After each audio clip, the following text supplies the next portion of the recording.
berbahagia Bapak Ibu Guru kita. Perkenalkan, saya Sugianti Pratiwisari dan rekan saya Jutan Rifki.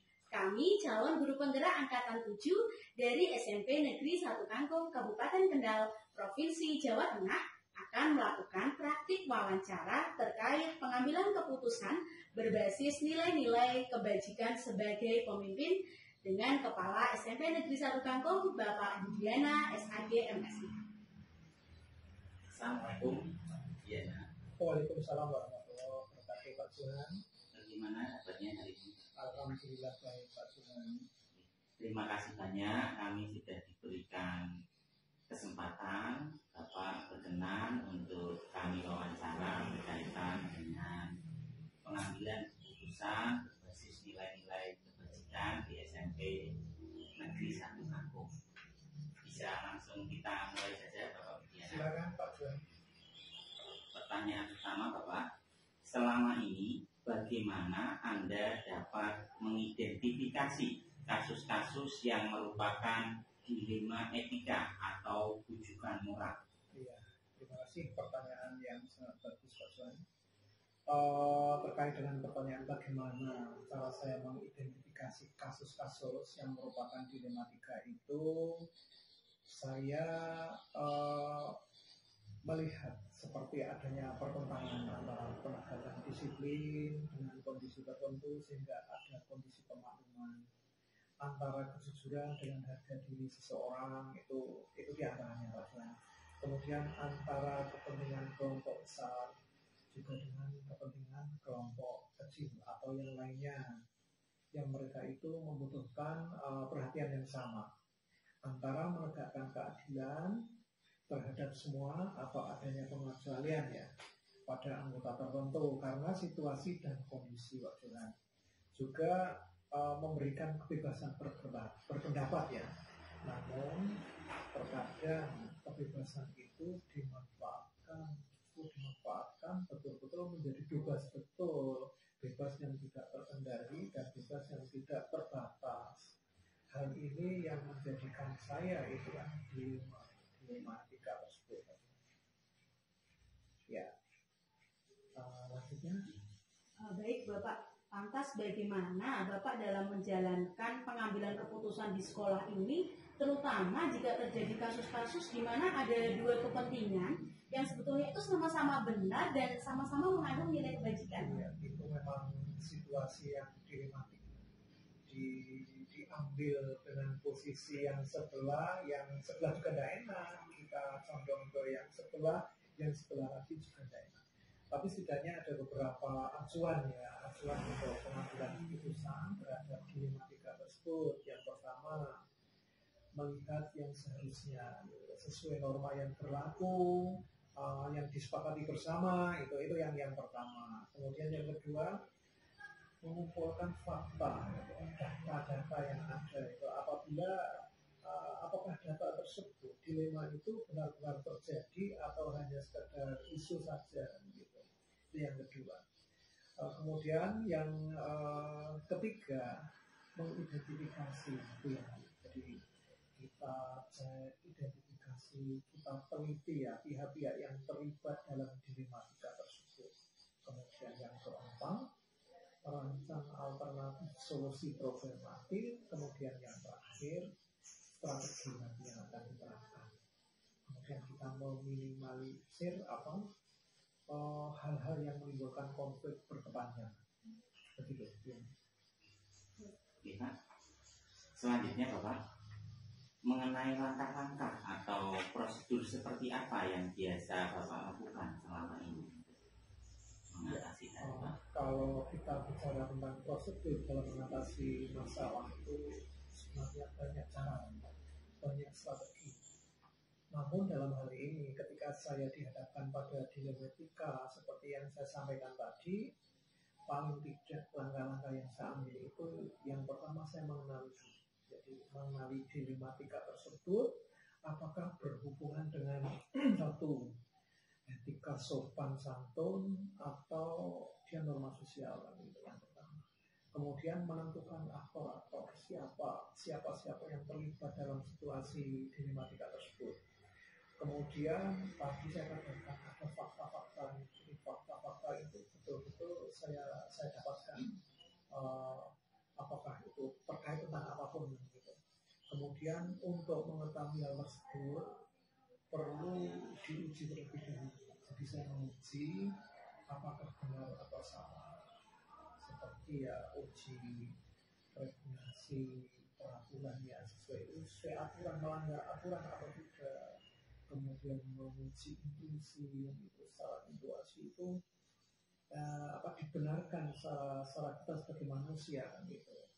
Kemudian ada uji halaman depan koran, umpama hal itu dipampang di koran itu layak tidak seperti itu. Umpama tidak layak, berarti kita jangan melakukan hal seperti itu. Itu uji depan koran. Tapi kadang kita tidak melakukan hal itu. Ini prosedur yang saya ambil. Kemudian saya juga mengambil para pengawas yang melakukan negosiasi dalam hal itu artinya decision maker itu langkah-langkah. Baik Bapak, selama ini hal apa saja sih yang Bapak anggap itu sudah efektif dalam pengambilan keputusan pada kasus-kasus dilematika? Kalau kita bicara efektif, ada efisien, ada efektif.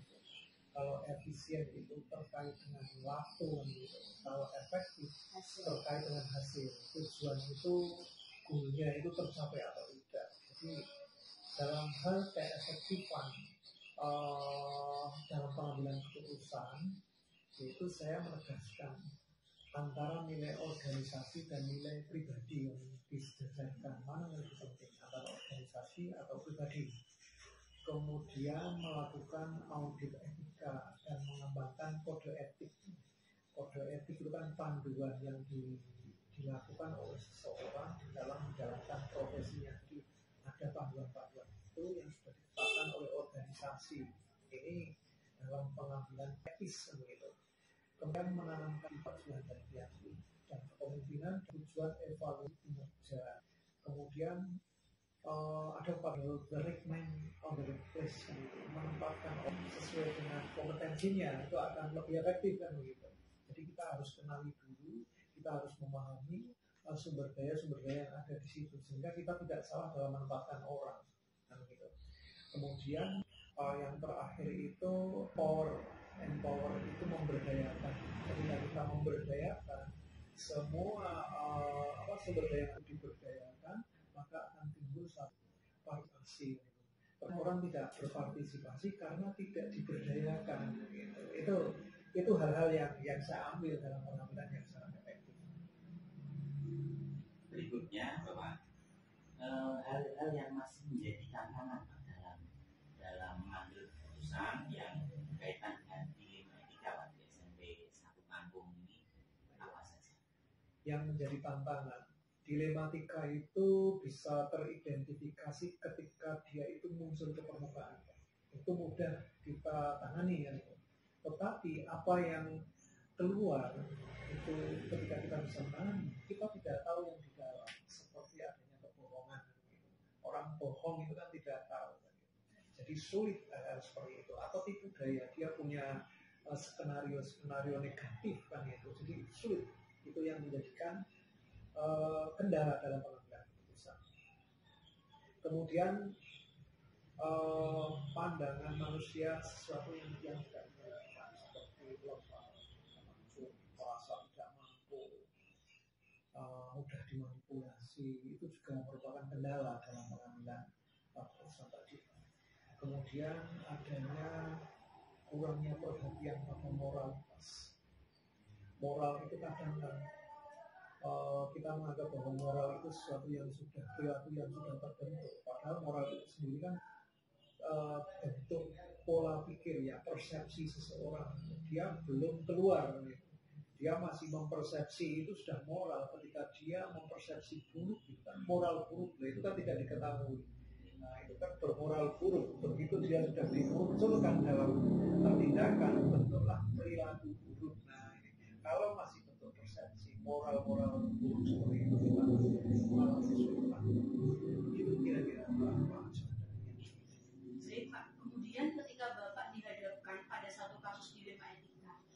apakah Bapak memiliki tata kala atau jadwal tertentu untuk menyelesaikan atau langsung diselesaikan di tempat saat itu juga?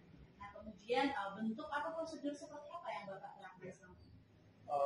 Terkait dengan tata kelola penyelesaian masalah dilematika, kita lihat situasinya, kita lihat problematika yang dihadapi.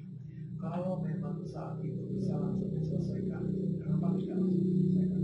Tapi kalau ini masalahnya kompleksitas, maka harus ada tata kelola. Kita tidak mungkin menyelesaikan suatu masalah yang besar, dampaknya, efeknya, menggurita, maka saya harus membuat tata kelola.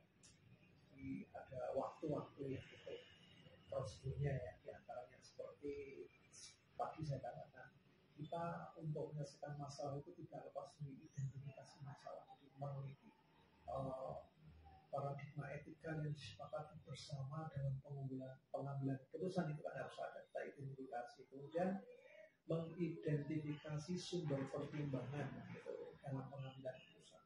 Kita akan menggunakan pertimbangan yang mana. Semakin kita banyak pengetahuan tentang hal tersebut, gitu. alternatif pertimbangan itu kan semakin banyak, gitu. Sehingga keputusan yang diambil itu dimungkinkan akan menjadikan win-win solusi, tidak win-loss, gitu. Mereka tidak merasa salah, gitu. Mereka sama-sama benar menurut sudut pandang mereka, tapi mereka juga kita pahamkan, gitu.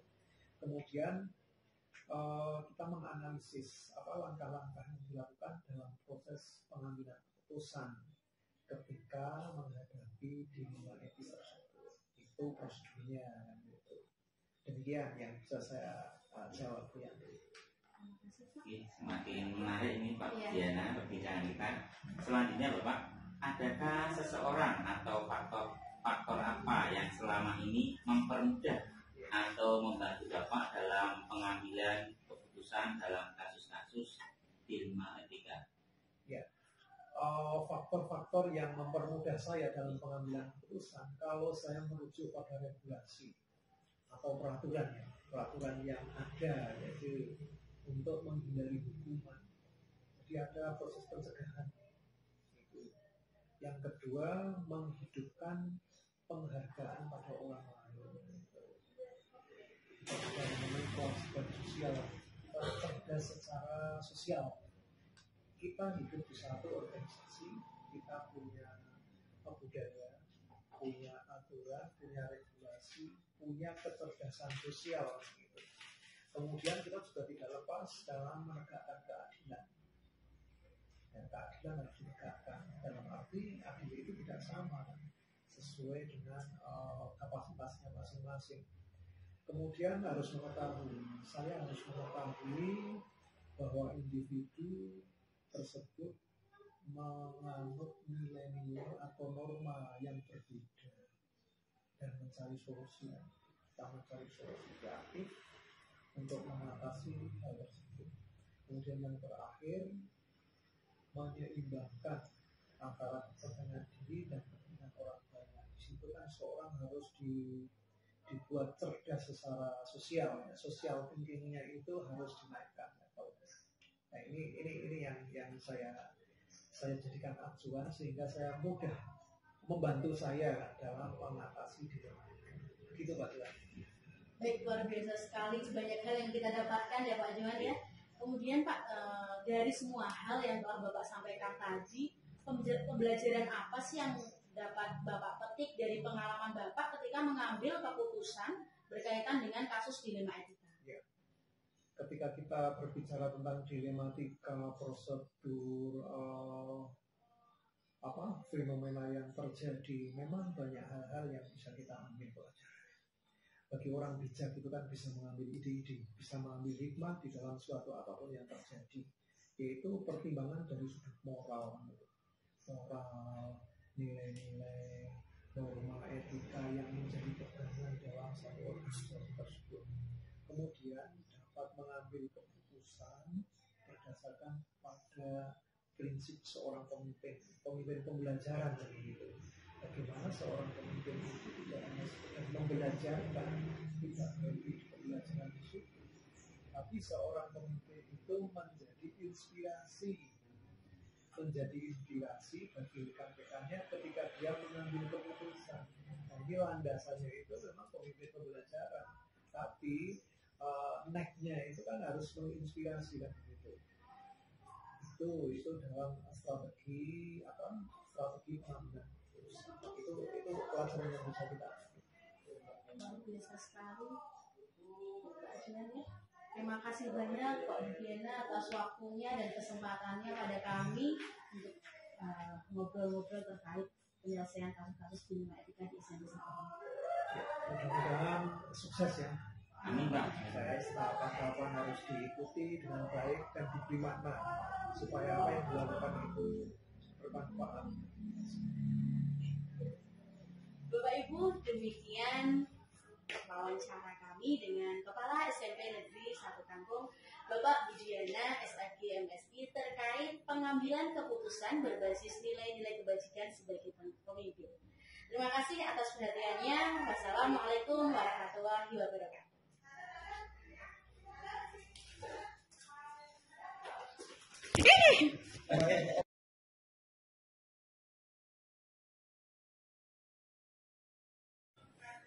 Assalamualaikum warahmatullahi wabarakatuh. Salam dan bahagia Bapak Ibu guru hebat. Saya Sugianti Pratiwisari, calon guru penggerak angkatan 7 dari SMP Negeri 1 Kampung, Kabupaten Kendal, Provinsi Jawa Tengah, akan melakukan demonstrasi kontekstual, yaitu wawancara terkait pengambilan keputusan berbasis nilai-nilai kebajikan sebagai pemimpin terhadap Ibu Romdonah SPD MPD, Kepala SMP Negeri 2 Cibinong. Selamat pagi Bu, Assalamualaikum. Waalaikumsalam warahmatullahi wabarakatuh. Kabarnya Ibu? Alhamdulillah, doanya senantiasa sehat, diberikan kelancaran dalam segala hal. Alhamdulillah. Ini mohon maaf mau minta waktunya sedikit untuk ngobrol-ngobrol terkait pengambilan keputusan yang selama ini dilakukan di sekolah. Bagaimana sih Bu selama ini Ibu mengidentifikasi kasus-kasus itu yang terkait dilema etika atau rujukan moral? Ketika saya menghadapi kasus-kasus yang ada pada teman-teman saya yang ada di institusi ini, saya menyatukan antara justru pertentangan dari beberapa pendapat teman-teman itu, saya buat sesuatu yang saling mengisi. Jadi jangan sampai ada pihak-pihak yang merasa dimarginkan. Kalau memang yang pendapat benar itu hanya sekelompok kecil, yang salah besar, kita harus bijaksana mengambil keputusan, tapi kita harus tetap memperhatikan etika yang ada.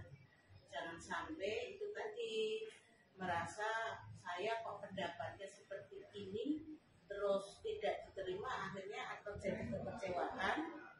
Dan kalaupun terjadi kekecewaan, bagaimana saya berusaha untuk mendekati beliau-beliau agar bisa menyatukan visi dan misinya yang kita maksudkan untuk kemajuan sekolah kita ini. Jadi ada pendekatan-pendekatan ya, pendekatan secara personal ya. Yang penting itu. Kemudian Bu, bagaimana Ibu dalam menjalankan pengambilan keputusan di sekolah tersebut jika ada kasus-kasus di mana dua kepentingan itu sama-sama benar dan sama-sama pengambilan kebajikan? Ya, yang pertama saya tidak akan mentah-mentah. Jadi segala sesuatunya saya identifikasi, saya pelajari, saya analisis. Ini yang harus diprioritaskan, ini yang harus yang kedua. Jadi di sini antara fakta dan data yang ada kita sesuaikan dengan kondisi yang ada di sekolah kita. Jadi kasus dua kepentingan yang sama-sama benar, mungkin karena ini juga menyangkut kembali lagi ke personal, juga perasaan. Nah, bagaimana saya bisa ngomong, ya, bisa mendampingi, membersamai beliau tanpa saya merasa beliau merasakan digurui dan sebagainya. Jadi kepentingan yang sama kita ambil yang skala prioritas. Ibu, kalau boleh saya tahu bagaimana langkah-langkah atau mungkin prosedur yang biasa Ibu lakukan? Ya. Yang pertama tentunya saya kan karena ini kondisi yang nyata, segala sesuatu peristiwa fenomena yang terjadi itu saya kenali dulu. Saya sesuaikan dengan kondisi tradisi budaya di sekolah kan antara sekolah satu dengan sekolah lain juga tidak sama karakteristik. Ya, itu dipengaruhi oleh beberapa faktor yang kompleks sekali. Kemudian saya juga menentukan faktor-faktor yang mempengaruhi itu tadi sudah saya lihat. Kemudian saya berusaha mengetahui apakah itu masuk segala sesuatu yang merupakan problematika atau fenomena yang harus segera dipecahkan. Oleh karena itu saya mengajukan beberapa paradigma. Kalau ini benar, ini salah. Kalau salahnya di mana, benarnya harus kita ikuti seperti apa. Dan yang terakhir, dari hasil yang tidak kalah penting adalah kita benar-benar berdiskusi. Karena saya yakin banyak pendapat, insya Allah kita akan semakin mengerucut segala sesuatunya, sehingga akan mempermudah saya untuk mengambil keputusan, dan insya Allah keputusannya tidak akan melenceng jauh dari yang kita harapkan. Kemudian hal-hal apa saja sih Bu yang selama ini Ibu anggap itu cukup efektif ketika diambil, dilakukan untuk mengambil keputusan terkait hal-hal yang berkaitan dengan dilema etika? Saya menekankan pada teman-teman saya, mohon maaf ini saya tidak memanggil anak buah saya, itu teman-teman saya karena rekan kerja saya, teman-teman saya harus pandai-pandai, cerdas menentukan posisinya. Dalam arti barangkali secara sosial dan sebagainya mungkin di rumah seperti ini, tapi di sekolah itu kan ya punya struktur seperti ini, di belakang saya juga ada struktur, dan di situ teman-teman diuji untuk bisa mengendalikan diri. Saya posisinya di sini harus cerdas menghadapi segala sesuatu, melaksanakan kegiatan sesuai dengan tupoksi yang ada. Jadi intinya saling menghargai posisi orang lain atau jabatan orang lain. Jadi tidak saling menjatuhkan dan sebagainya. Itu insya Allah dengan cara itu tidak akan terjadi hal seperti itu. Seandainya terjadi pun bisa diminimalisasi. Ya, diminimalisasi. Kemudian untuk tantangan, apa sih yang menjadi tantangan dalam pengambilan keputusan jika ada terkait kasus-kasus yang berkaitan dengan dilema etika? Ya, terutama ini adanya ketidakjujuran itu paling kadang orang kan inginnya membenarkan dirinya sendiri. Oleh karena itu saya juga menanamkan pada teman-teman, ayo kita jujur. Kalau semakin kita berbohong dari awal, selanjutnya juga akan bohong. Itu saya selalu tanamkan. Jujur memang pahit, tapi memang itu yang harus kita hadapi. Jadi di sini tantangannya yaitu kalau ada yang masih enggan untuk jujur dan sebagainya, itu yang menjadi tantangan utama.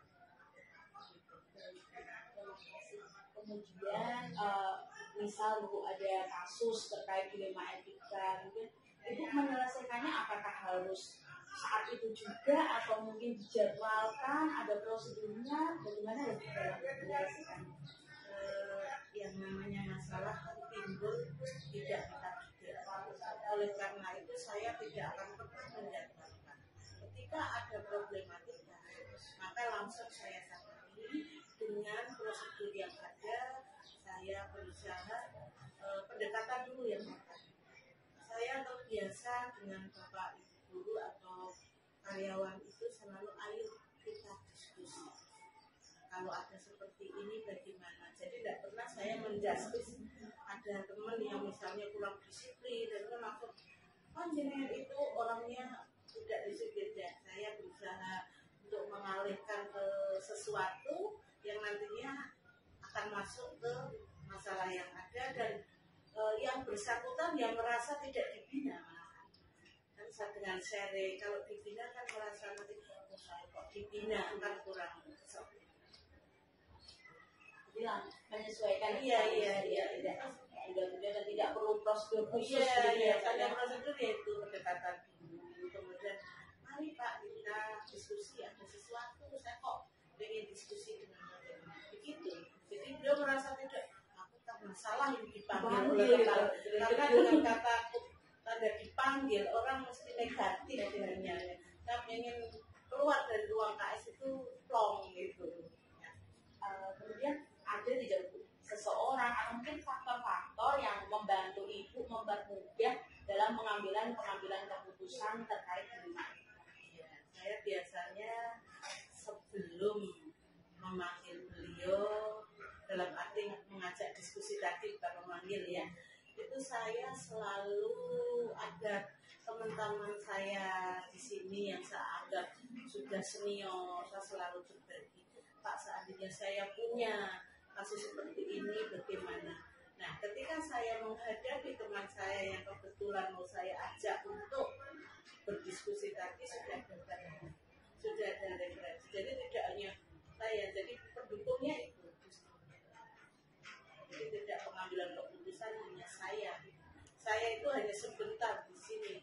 Justru yang tahu akar permasalahan dan sebagainya secara jelas dan gambar kondisi yang ada sejarah sekolah itu teman-teman saya itu. Tadi sudah banyak hal yang saya dapatkan dari Bu Luna, luar biasa sekali pengalaman beliau. Mungkin apa sih Bu, pembelajaran apa yang Ibu petik, pengalaman yang mungkin berharga, berkesan dari pengambilan keputusan terhadap kasus-kasus kriminal etika ini? Intinya kita itu teman-teman itu teman di rekan kerja, satu saling menghargai, dua tahu posisi kita. Ya, harus tahu posisi kita itu di mana. Ya. Kalau masing-masing orang tahu posisinya, saya yakin akan jalan dengan nyaman.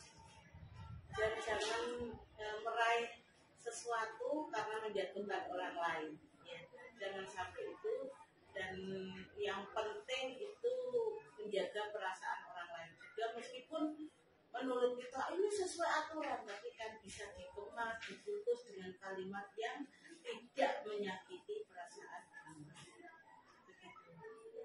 Baik, terima kasih banyak Bu, sudah banyak sekali yang saya dapatkan, luar biasa sekali Bu Luna. Terima kasih banyak sudah berbagi pengalaman berkaitan dengan bagaimana pengambilan keputusan terkait masalah-masalah yang dihadapi di rumah etika yang terjadi di SMP Negeri 2 Cibubur. Baik, Bapak Ibu guru, demikian sesi wawancara saya dengan Ibu Luna.